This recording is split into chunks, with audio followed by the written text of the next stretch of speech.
Hello friends, welcome to my channel episode killer. आज हम आपको बताएंगे गुम है किसी के प्यार में क्या होगा। अश्विनी कहती है, वहीनी देखिए तो सई ने फोन किया, उसने कहा वो ठीक है और वो गैर जिम्मेदार नहीं है। भवानी कहती हैं, गलत तो वो है ही, उसके पास मेरा फोन नंबर नहीं था, मुझे फोन नहीं कर सकती थी। नहीं, उसने तुझे फोन किया, जैसे तू ही इस घर की मुखिया है। अश्विनी कहती हैं, क्या फर्क पड़ता है कि सई ने किसे फोन किया, उसने फोन किया वो बहुत है, आप भी राई का पहाड़ बना देती हैं। करिश्मा कहती हैं, पत्रलेखा भाभी कह रही थी, सई भाभी घर छोड़ के जाने की बात से लोगों का अटेंशन लेती हैं। क्या सही में तो सई भाभी घर छोड़ के नहीं चली गई, वरना ऐसे अचानक देवी ताई के यहाँ क्यों चली जाती। सोनाली कहती हैं, मैंने तो ये सोचना ही छोड़ दिया है, वो क्या करती है क्यों करती है हमारी सोच के बाहर है। अब तो विराट भी उसे मनाने नहीं जाएगा। जितना हम उससे परेशान हैं, उससे कहीं ज्यादा विराट उससे परेशान है। अश्विनी कहती हैं, आप लोग कैसी बहकी बहकी बातें कर रहे हैं, आप लोगों को तो खुश होना चाहिए, सही सही सलामत है, अपनों के साथ है। सोनाली कहती हैं, वहीनी सई ने आप पर क्या जादू कर दिया है, आपको उसकी कोई गलती नहीं दिखती। सई खाना खाने जा रही होती है, तभी पुरानी बातों को सोचने लगती है। फिर हरिणी कहती है, क्या हुआ, खाना खाइए। फिर सई खाना खा लेती है। दूसरी तरफ विराट खाना नहीं खाता है। अश्विनी निनाद के रूम में जाती हैं और उनसे कहती हैं, आज तुमने कुछ नहीं खाया है, ये गुनगुना हल्दी वाला दूध लो, पी लो। निनाद बोलते हैं, सो स्वीट ऑफ यू, बहुत परवाह करती हो ना मेरी, लेकिन एक बात बताओ, आज तुम्हारी बहू घर नहीं आने वाली, तुम्हें चिंता नहीं है। अश्विनी कहती हैं, छोड़ो ना। निनाद कहते हैं, कोई जवाब नहीं है। अश्विनी कहती हैं, जवाब है, और उस सवाल का भी जवाब है जो सुबह पूछा था। अगर मैं उस सवाल का जवाब दे देती तो आपको और वहीनी को मुंह छिपाना पड़ता। मैं इस घर में इतिहास दोहराना नहीं चाहती।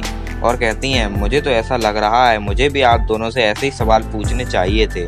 निनाद कहते हैं, तुम भी जंगली मुर्गी हो गई हो, पता नहीं कहाँ से ये जंगली मुर्गी हमारे पल्ले पड़ गई। अश्विनी कहती है, मैं बहुत खुश हूँ, सही जैसी बहू हमें मिली है जो आप लोगों को ठीक से समझा सकेगी।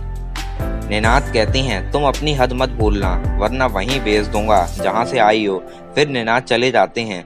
दूसरी तरफ विराट सोने की कोशिश करता है, पर उसे नींद नहीं आ रही होती है। विराट पर कॉल आता है। विराट को लगता है सई का कॉल होगा, पर सनी का कॉल आता है। सनी पूछता है, ये तो बता सई भाभी इतने गुस्से में क्यों थी। विराट कहता है, मुझे सई के बारे में कोई बात नहीं करनी, और मुझे अभी किसी के बारे में कोई बात नहीं करनी, और फोन काट देता है। तभी अश्विनी आती हैं और कहती हैं, खाना क्यों नहीं खाया तुमने। अश्विनी कहती हैं, सई की चिंता मत करो, उसने मुझे कॉल किया था, वो कल वापस आ जाएगी। विराट सोचता है, सई ने आई पर फोन किया पर मुझे कॉल नहीं किया। दूसरी तरफ सई नींद में बोलती है, विराट सर आपने दवाई खाई। तभी हरनी सई को उठाती है और कहती है, आप वीरू मामू को मिस कर रही हो, मैं अभी उन पर कॉल करती हूँ। सई कहती है, नहीं नहीं, आपका कल स्कूल है, चलो सो जाओ। फिर सई विराट पर मैसेज करती है, विराट सर आई होप आपने दवाई खा ली होगी, नहीं ली है तो ले लीजिए। विराट मैसेज पढ़कर खुश हो जाता है। अश्विनी कहती है, देख कितना चिंता करती है वो, इतना गुस्सा होने के बाद भी, चलो अब तुम उसे कॉल करो।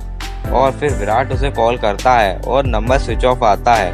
विराट कहता है, मैसेज करने के बाद फोन स्विच ऑफ कर दिया।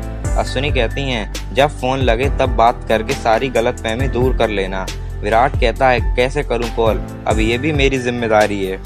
फिर अश्विनी कहती हैं, आज सई ने जो कुछ कहा वो मुझे पहले से पता था, लेकिन मैंने कभी इस बात का जिक्र नहीं किया। मैं नहीं चाहती थी तुम्हारे और सई के बीच कुछ गलत हो, और आज सई का जो गुस्सा है वो गलत नहीं था। विराट कहता है, इतना कुछ हो जाने के बाद भी आप सई की साइड ले रही हो। अश्विनी कहती हैं, तुम्हें क्या लगता है तुम दोनों अलग अलग साइड पर खड़े हो, तुम ये सोच रहे हो सई ने क्या किया, ये सोचो सई ने क्यों किया। देखो, तुमने पत्रलेखा से जो वादा किया था उसके बारे में सई को बताया था, पर तुम्हें ये पता करना पड़ेगा कि उसे अब इतना फर्क क्यों पड़ रहा है, अभी ही सई को इतना बुरा क्यों लग रहा है। तभी पाकी आ जाती है। आई कहती हैं, अब तो पत्रलेखा की साइड भी नहीं ले सकती, वो भी पूरे दिन तुमसे मिलने का बहाना ढूंढती रहती है, बताओ अब किस बहाने से आई हो। पत्रलेखा कहती है, मैं यहाँ किसी बहाने से नहीं आई हूँ, विराट से पूछने आई थी, इसे चेकअप के लिए हॉस्पिटल जाना है, मैंने सुना है इससे सीनियर से बात हुई है और ये जल्दी ड्यूटी ज्वाइन करने वाला है। तो यहाँ सही तो है नहीं, तो ये हॉस्पिटल अकेले कैसे जाएगा, अगर ये चाहे तो मैं इसके साथ हॉस्पिटल जा सकती हूँ। अश्विनी पूछती हैं, तुम्हें कैसे सुना ये सब। जहाँ तक मुझे मालूम है घर में तो ये बात किसी को नहीं पता। तुम्हें विराट की हर बात कैसे पता चलती है? या तो विराट ने तुम्हें बताया था या तुम्हारे कान हमेशा विराट के कमरे में ही रहते हैं।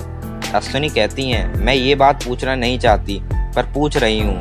विराट शादीशुदा है तो तुम क्यों विराट में दिलचस्पी ले रही हो, क्यों उस पर नजर रख रही हो? बाकी कहती है, मैं किसी पर नजर नहीं रख रही हूँ, मैं सिर्फ विराट की हेल्प करना चाहती थी क्योंकि मुझे उसकी परवाह है। अश्विनी पूछती हैं, और किस किस की परवाह है तुम्हें? चलो तुम मुझे इतना बता दो, जब सम्राट घर लौट कर आएगा तब तुम उसकी इतनी ही परवाह करोगी जितनी विराट की करती हो। सही की इसकी पत्नी की गैर मौजूदगी में इसकी आई, काका, भाई सब ख्याल रखने के लिए हैं, तुम्हें ख्याल रखने की कोई जरूरत नहीं है। विराट कहता है, आई वैसे भी घर का माहौल ठीक नहीं है, इस बारे में ज्यादा बात ना की जाए वही ठीक रहेगा। बाकी तुमने मेरा ख्याल रखा उसके लिए थैंक यू, पर मैं अकेले मैनेज कर लूंगा। अश्विनी कहती हैं, सुना नहीं तुमने, जाओ तुम अब। अगर आपको यह वीडियो पसंद आई हो तो इसे लाइक करें, कमेंट करें, शेयर करें और ऐसी वीडियो देखने के लिए हमारे चैनल को सब्सक्राइब करें और बेल आइकन को दबाना ना भूलें।